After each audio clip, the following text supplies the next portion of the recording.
when I was starting off rapping, ages ago, I think 2008, 9, and there was this one time I went to a cipher. So I used to spit like in Vinec, like straight up Vinec. So in this cipher, these guys are spitting, and all of them are spitting in English. And I'm coming through with were those Gooks niggas? No. Okay, that's Gooks niggas.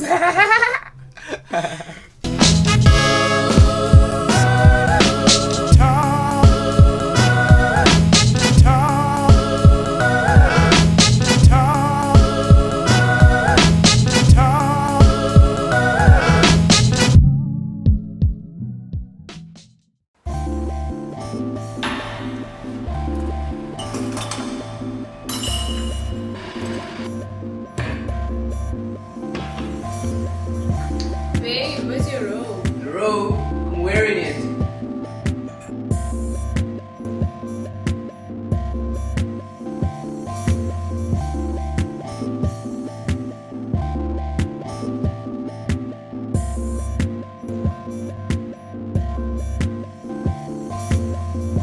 Babe, what up sound?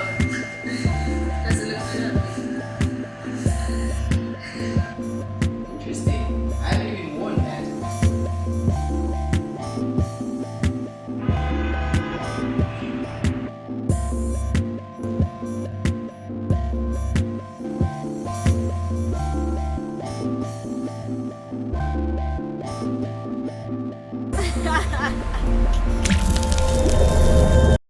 Hey, it's your boy Coffee Man. I'm out here in Cape Town, Ukuguleta, Barcelona, Machocho in a pole. South Africa, man. We got another special edition of an episode with Hlumelo Zulu. I'm so excited. Before we go in, make sure you subscribe on our YouTube channel. We are currently on 115 subscribers. Through you guys, we can reach 200. Road to 200 subscribers, man. And make sure you like us on Facebook, the Mayhem TV, and check out a video Kamhambi Wendlela. We did his event on the 21st of August. Umhambi Wendlela, check out the book, guys. It's so amazing. We're gifted with one of the books. Thank you so much to Sposetu Jonase, aka Umhambi Wendlela. King Yam, silapha ngoku. Kuhle King. Azelungu mana khosolo. Otherwise Kuhle nakum King Yam. I'm so excited for this one. This one is really close to me, guys. Let me start this on this note, yabo. To clear the air. This King recorded my first ever professional proper single as a musician. Which one was it? What If? Do you remember the song? Nah, he doesn't. And I know why you don't remember the song, and I'm still gonna ask you that question. Yeah, I understand. And that record alangoma pana it was, I think, back in 2014 or 15. I'm not sure. I think 14. Yeah, very long time ago. Yeah. And then at that time, can we break it down? Ngubani Hlumelo, ngubani uJonza, ngubani 5-6. Sure. Hey bro. First things first, Gama Hlumelo Zulu, all the way from New Crossroads. Music producer, brand owner, clothing line owner, the first entertainment director. Hlumelo, this is how I normally break it down. 5-6 is an alter ego of Hlumelo. And then uJonza, obviously, like xa ukhulele elokishini, there is a way abathi twento sisithalala sakho. Yeah, uyabo. So yeah, sisiteke sona sifumanela nuzeni grounding, and then it's something ikasi bayaziyo, and it's like ikasi awuzofika ukuthi ufuna uHlumelo okanye 5-6 yabo, ufuna uJonza. So yeah man, and actually 5-6 comes from uJonza, because I remember this one time when I was starting off rapping, ages ago, I think 2008, 9, and there was this one time I went to a cipher. So I used to spit like in Vinec, like straight up Vinec. So in this cipher, these guys are spitting, and all of them are spitting in English. And I'm coming through with Were those Gooks niggas? No. Okay, that's Gooks niggas. This was like in Israel. So I'm like, yeah, these niggas are coming in hard, yeah, bro, in English. And one, like, the bars are just flowing over my head because I don't understand the shit that they're saying because I'm so rooted into this Vinek thing. And that's when the transition from Jones to 5-6, because now I was like, okay, cool, now I'm only catering for a certain crowd. Now I need to be vast. I need to cater for other people that don't hear what I'm saying. So then I was like, how do I come up with a name that it's gonna be recognized by these English niggas and also people that like I've already been catering for. So and then I kind of, because at the time I was using a 3310. Yeah, so and then I was looking at my phone. I was like, what are the numbers that are making Ujonza? Yeah, Oh, yeah. The first keypads before the QWERTY keypads, guys. Yeah. So I was like, okay, JONZA, and that's 56692. You feel me? I was like, and this one time, so I was going with that name ever since, probably for a year or so. And then this one time, because at the time, bro, like hip hop was everything to us. We would do anything for music and the kind of music that we were doing. So like on a normal day, I'll wake up, go to Rhyme or go to Al Pacino, whoever, and be like, let's play some beats, because I was starting to make beats also. And then I remember this one time, it was me, no Rhyme, Pago Rhyme, I don't remember the other person, I think it was Luando.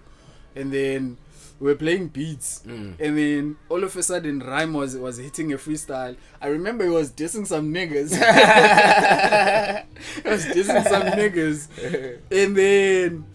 And then now he's passing the freestyle to me, and I was like, yo, 5-6.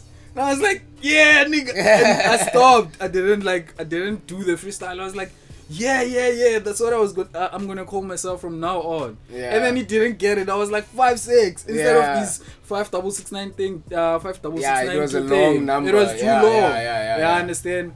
And then that's how like this whole 5-6 thing came to life. And then ever since then, man, then I've been running with it to a point where, and then I was like, okay, cool, I'm growing up, man, and I just can't picture myself being like a 30-year-old having to be like ubizwe estage okanye ubizwe wherever like welcome 5-6. Just it didn't sound for me. So I was like, nah, let me go with my name. And one person that has been embracing like my clan and my surname was Undlu. Because all the time like he'll be like Izulu. I was like, nah, man, actually this is what I need to like to go with. So that's how the whole name thing kind of happened. Came about. That's dope, man. That's dope. It's the first time I'm hearing about it.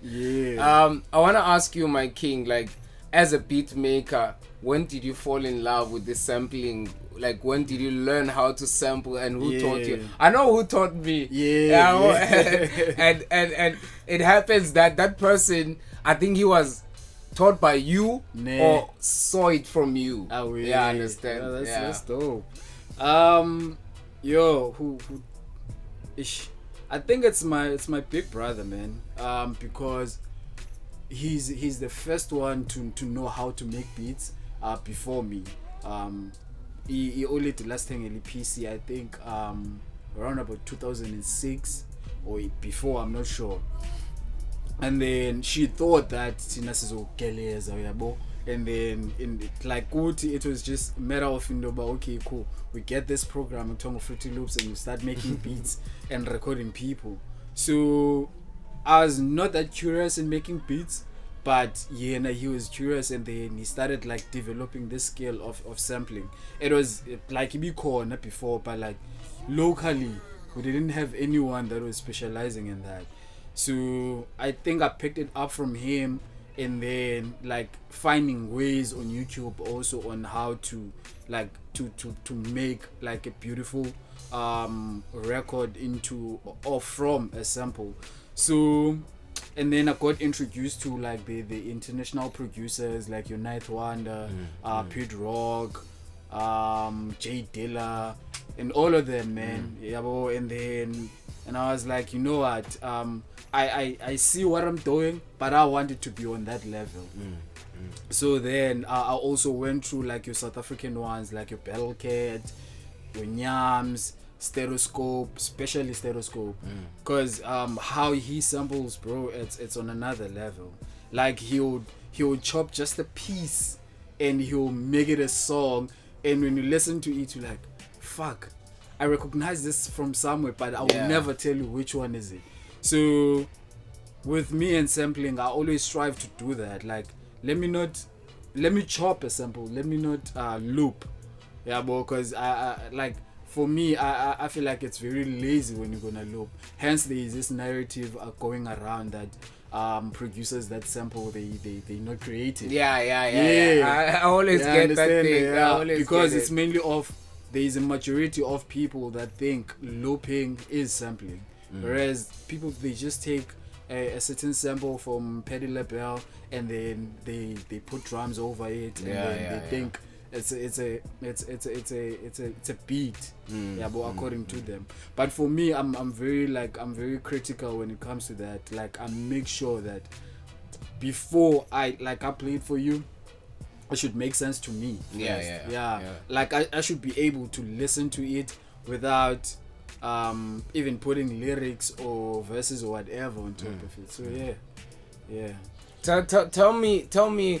I know you have a lot of transactions happening in your life. Tell me the transaction from breaking records, because I know it as breaking records to First Entertainment. What happened? How did that come about? It's growth, man. I'll tell you one thing. It's growth, and just embracing every move that is happening in your life. Before even it was breaking records, it was the Middle Testament. It was the Middle Testament, and then from there, I remember this one time I think I was having a conversation with a white guy, and I told him like, this is what I'm doing, and then he asked me, what is the name of the stable that you're running and whatnot, and I was like, the Middle Testament, and then he asked me why. And then I was like, I grew up understanding and knowing that there is an old and there's a new. And I feel like with the music and the narrative that we're trying to bring, we kind of like surfing from both and bringing out the truth. I understand, because we've like for a longest time, that's one thing that I've been going by in my music and the music that I produce, is that like, I would like to hear real stories than having someone giving me fantasies. I understand. I don't resonate with that. So then this white guy told me that with what you're trying to do, the long-term goal of what you're trying to do, and like having to establish it and having money and all of that, izobakhona ingxaki somewhere somehow, because also it, in a way, it's blasphemy. It's kind of taking off the Christian religion. You get what I mean? So I was like, okay, cool, because I'm one person that is obsessive of growth. I understand. Like the jobs that I've had in the past, I didn't even last a year in a job because I'm like, for me, if I get in the system and then I get to master and understand it, we need to move. We need to find something else. So if there is no movement, then I don't relate anymore. I rather quit. So that's the same mentality I've been keeping ever since. And then I remember, I think LSP came with the name, I'm not sure. But I think I came up with Broken Records. And then I was Googling, trying to find the references for logos, and then I found that there's already like broken records that has been existing, and I was like, okay, cool. And then how do we kind of turn this thing around? And then Breaking Records was born, and then basically it was just like if you taking the previous one and kind of moving with this one, it's more or less the same thing, because now we have these records, and our aim and our push is making sure that the next person that hears it, they're blown away. So basically that was the whole thing of Breaking Records. Like, we're trying to give you something that you already know, but in a different perspective, that you can be like, fuck, I'm loving this. Yeah. And then from there, still the growth thing, man. And I was like, I remember I was having a conversation with the elders as country, and then a conversation of manhood came to life, where we were just discussing certain things, and then one elder said, you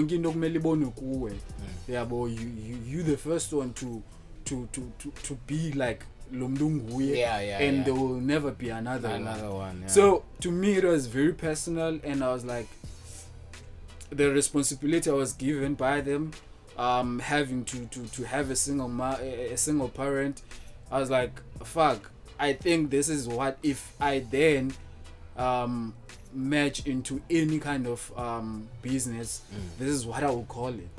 And then that's when like the First Entertainment came about. So Tell me, man, tell me about the experience of working with the LSEMOS, because to me, when I listen to those chants, I feel like the resemblance of Damian Mali, no, Nas, that whole vibe, the vocals and the raps coming in together with nice sampling. Hey, bro, that one, that one was a special one. I won't lie to you, because also for me it was an experience, and it was like a dope one, because we're literally doing music.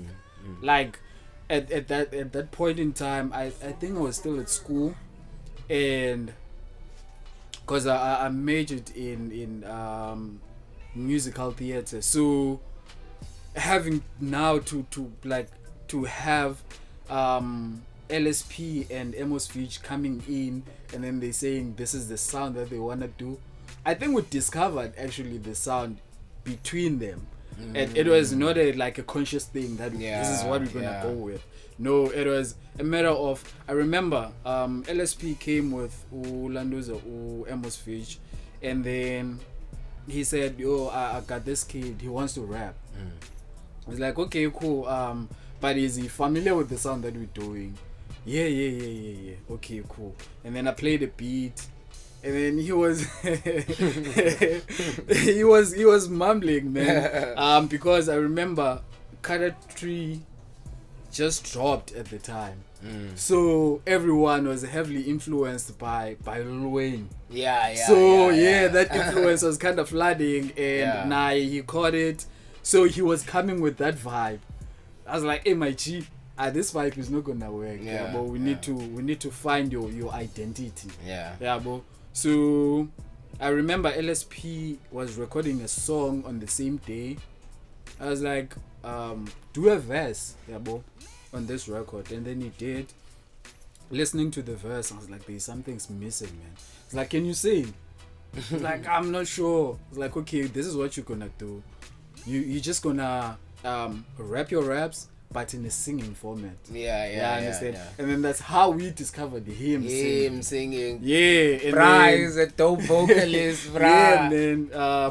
And then we went on, and then I started giving him like your Busimtlongo, music, Kamakwini, and all of these indigenous artists. And then I was like, listen to this, and then that's when he discovered that element of like that African element, yabo, and then it just went. It just worked, bro. It just worked because even with him, if you listen to his lyrics back then, he was truly a hip hop head.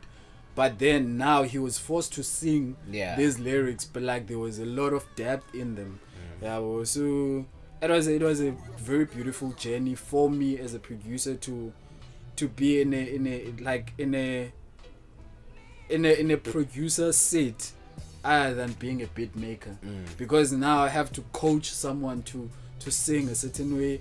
I have to make a beat that I'm not familiar with, this style, I understand, because I wouldn't even say to you what style were we doing at the time. I understand, because I know for a fact when we go to a hip hop session, it will have to be like an intimate one for them to get the attention. I understand, because the music that they were doing, it was very musical to a point that most people that endorsed them were older people, guys. I understand, because I remember our first batch of CDs was like contributed by an older nigga that said, okay, cool, how much is like doing these CDs? And then we gave him the price. I was like, okay, this is the money, go and do the CDs. I understand. Like our peers didn't understand the shit that we were doing. Bro. I remember one of your events. The first event that I went to was on a June 16. I'm not sure which year, but F43. It was mostly elderly people. I remember that. So I see the works. I really see the works. So tell me now. Shout out to LSEMOS, man, and rest in peace to Emos Speech, man. Shout out to the nigga. Moving forward, then now we hear that LSP is in studio. He's working on a piece. Tell us about the piece, man. Which one? Is it Six Zion? Oh, Six Zion. Yeah. He's working on something with TT. So this is another special thing that I would like to share, man, because these are the moments that you will never get. And when you're on social media and saying shit, sometimes people, they take it in a more personal way, or in a indifferent, and then because obviously when one is posting something about their feelings or how they see things, there are certain people that are gonna see what you're saying the way they want to see it, and they're gonna say things. I understand that may affect what you were trying to say. So by that, like, man, you feel like a father. Like I feel like a father seeing TT beats being like recognized in the scale that he's recognized at, and doing the things that he's doing, because he used to come to my crib and he will sit there very quiet, very quiet nigga. Like he's very quiet. He would sit there and just observe. I remember we tried making songs with him, but he always had this I don't know whether it's anxiety or what, but like he will never record when there's other people. He judges himself too much.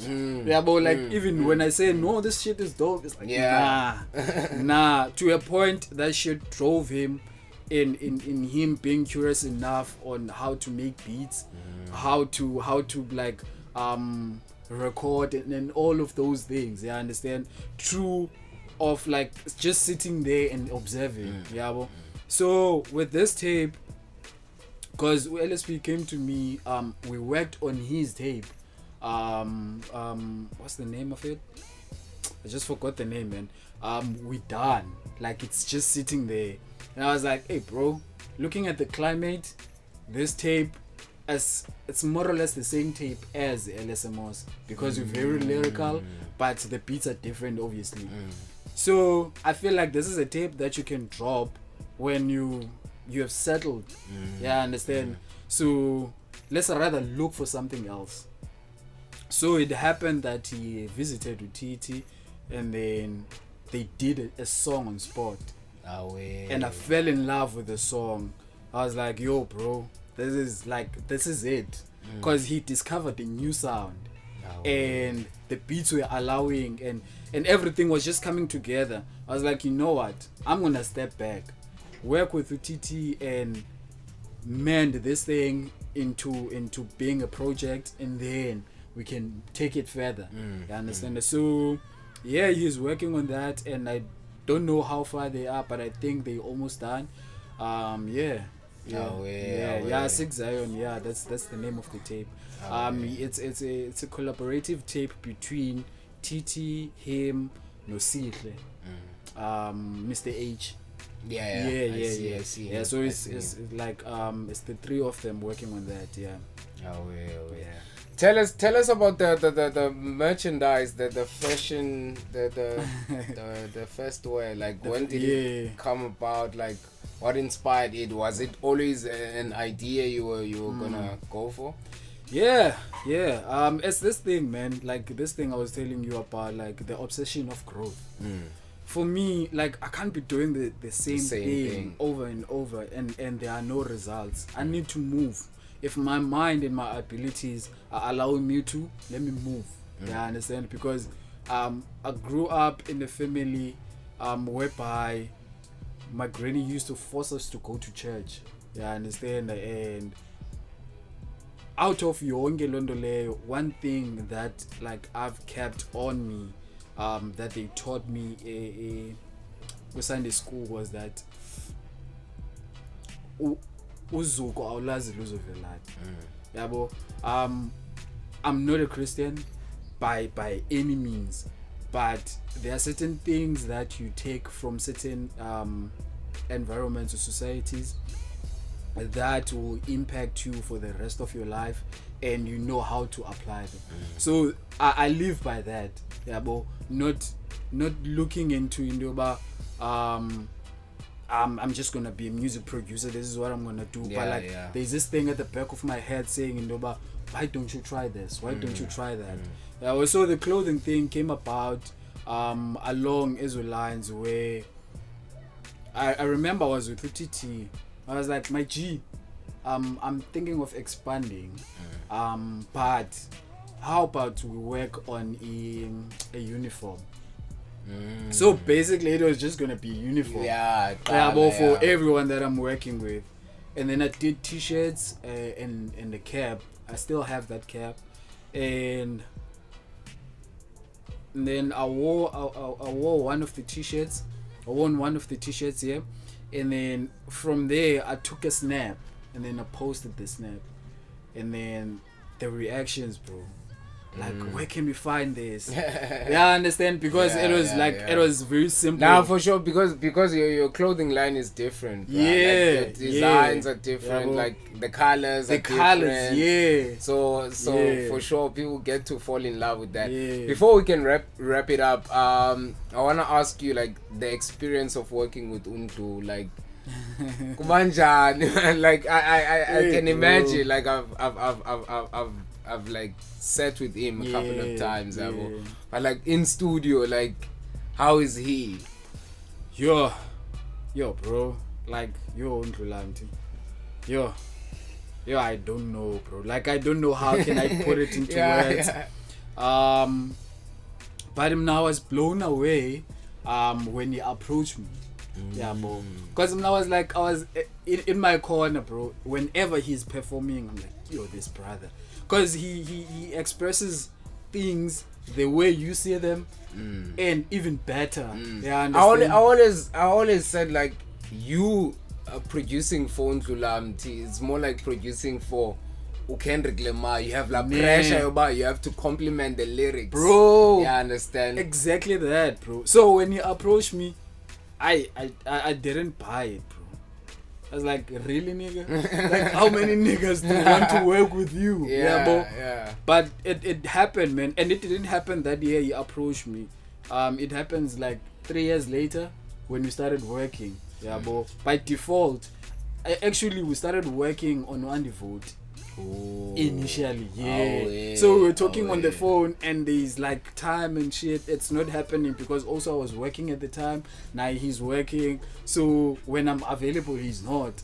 Yeah, but and then he called me this evening. I was like, look, Pushreto, they want me to do this, but I don't want to go there and talk about politics. Let's do a song. Oh, yeah. So initially on the song, it was supposed to be me, him, no politician. Yeah. So politician. So politician. Yafika uNdlubu recording uthi yabuya kanti uya ku session eKDC. Yo. So we finished the song, mix and master the song same time, send it to Push Radio. Yeah. And then that's how One Devoted came about, yabo. So just working with him, man, I always feel like Undlu, it's very special, man, because as I said, but he speaks of his into that you know, and even in a better format. So for him, it feels like I'm producing for myself because I'm like, this is a topic that I want to talk about, but I don't have the scheme. I understand to make it sound a little like. So he comes in with it here, and it's like, besides even music, man, like the level of wisdom he has gave me. Yeah, understand, and just being associated, but it makes me. I think the brand Uzulu, like kinda blossom when Ndlulamthi came into my life. Like that's one thing I'm not even gonna front about. But I'm not gonna front about that, man. It like now there is a certain respect that I receive from people because of the kind of work that I've put on with the brother. So it's very special, man, in so many levels. Remember I said I'm gonna come back to my song and that thing. I wanted to ask you, King, because like you are one of the best producers in South Africa. I was about to say Cape Town, but clean South Africa. And like kuyo yonke le way yenzeka, you've stayed consistent, like from kufiki wave entsha awuchinji, you have your original sound. And like kukho abantu abafana nami, because I'm very young to you, and ndizemveni kwenu, yabo. Kukho abantu abafana nami when they get into writing and getting into recording and the idea record, mhlawumbe sa recorda ngefone or a small gadget, babena lawe ba yo, that guy is the go-to guy, but forgetting that guy kwesakhe space kla level akuyo ngoku is making business, is making a living out of that thing. Umuntu athi qinga la pressure ba yo la Grootman ya suka dacela ibeat la Grootman athi 10,000 athi 1,000 and all those things, or like udibane nomuntu and the other event umuntu ufuna akukhumbule the very same time, you understand? Like how do you deal with those things on a Grootman? Ish, bro, it's hard, man, because sometimes you really, like, people don't understand. But they feel like when you just like spoiled brat, but you got it all nice and planned out for you, like your mom did this for you, understand? But like, bro, I went to 9 to 5 and I worked for my shit, understand? Because I understood, like, from an early stage that rapping is there. I have the skill, but it's not for me. It's not something that I want to pursue. But I want to pursue producing and growing in that stream. So I get that a lot when you have done so much that still people think that they can finesse you. They can come to you and be like, I've done a track with you, Bravo. Give me a beat. You get what I mean? I'm like, but I'm on my own level. And I'm not trying to be an ass or whatever. But and like, it has to come natural. Exactly, I understand. And it has to be something whereby if we do a song, I have so many things that I'm able to connect the songs to. So let's not just do a song for the sake of doing a song. Let's do a song in plans of moving it to certain avenues.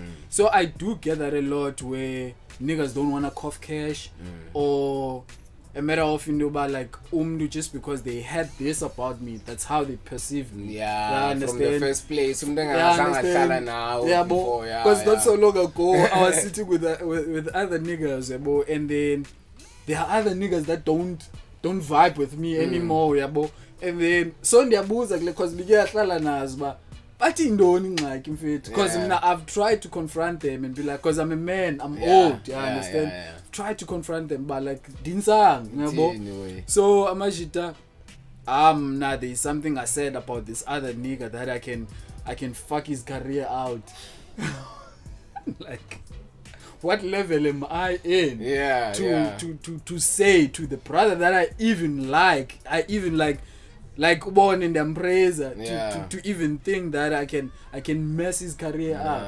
I was like, nah, you know what? One thing that I've came to understand in any business or in any industry is that when you're moving and you're moving your own way, people will envy you.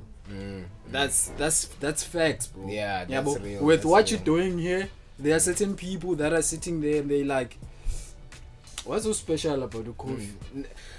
Talking about that, I felt that like last week Friday, bruh. You Like, get what I mean? Yeah. So I it's know. always like that, bro. And trust me, if you ain't doing shit, people won't talk about you. Yeah. But if you're doing something, niggas will talk about Yeah, you. for Bro. sure. Now I listen to a lot of interviews, bro, because there's something I wanna master. There's something that I wanna learn. There's somewhere that I'm heading to. Yeah, bro. So I remember this one time, Dame Dash saying that he doesn't keep niggas anymore around him. Yeah, bro. Because a narrative epushwa ngamajita is that wena ungayithatha wedwa lo wiba, I want this thing majita to be this sizoba grand song, not song esithatha lo wiba. Yeah. But with women like without even them saying it, their movements ngabo bazawuthi, but Kofu Bute ilandoza interview kaZulu ngexesha elithile, why are you still doing this? Yeah, Understand? yeah. But when it comes to us, Tina, we don't care. Yeah. Sahlala nawe apha Chaye, yabo, ayifiki le gavi, le gavi yazixelela, akwani ngayo. Yabo. So I learn from those things, bro. Yabo, and I keep around abantu that motivate me to be in their level or even up. I don't keep people that like abazongixelela into ba masambe so jive. I jive mina nje. Yabo, ngihlala phansi sivalele and do music. Phuma indami ndokwenza impahla and come back. And just mind my business. So that's the only thing, bro, that I live by. Yeah. Shout out to 5'6" Hlumelo Zulu, Ujonza. Shout out to him, man. Before we wrap it up, man, what do you have to say to the people? One thing that I would like to say to the people is that with whatever that you're doing, make sure that you put 110%, and despite what a person says about it and what level that you're doing it at, do it. Because if you're not doing it, then who's gonna do it? You get what I mean? And this thing of us saying I don't have indotile, I can't do indotile, it's just like suppressing your abilities and your mind, bro, and not moving forward. Yeah, I understand how many people have started a YouTube channel with a phone. Yeah, I understand how many people have started recording music with a speaker. I know niggas. I was recording with Samsung. You feel me? and what are you doing now? You're using it wrong. You get what I mean? Yeah. So if one injects that thing kubo, and it like to use what they have and to make sure that they learn, go on YouTube. Everything is there. I didn't go to school for this shit. I just went on YouTube and I studied, and like always shadow myself or let abantu abadala that have experience shadow me. You understand? I remember this one time I went to Planet Earth. Don't know the brother, but I just went to him. I was like, I make beats, man. Listen to this. And he liked one beat out of the 15, 20 beats, Yo. I went with. You understand? Oh, yeah. But I'll never forget that moment because now I can have a conversation with him and be like, I'm doing something, jump on. And he'll listen. You get what I mean? Yeah, so it's just a matter of one believing in what they're doing and making sure that they apply the pressure, bro. And it doesn't you don't have to have like a financial backing. You don't. You just need what you have and just apply. The drive. Shout out to 5-6, man. Please make sure you check him out on all social media platforms, man. Hlumelo Zulu, the first entertainment. And make sure you check my song, Deja Vu. He's the one who's producing the beat on that song, man. Shout out to everyone who's watching. Make sure you subscribe. We're currently sitting on boom, we're out. We're out. Yeah. At least he said. No, don't worry. I'll play around. Thank you for watching. Please don't forget to share this video and don't forget to subscribe on our YouTube channel. We are currently on 117 subscribers. Please take us to 200. #road to 200 subscribers. Until next time from us, we got this.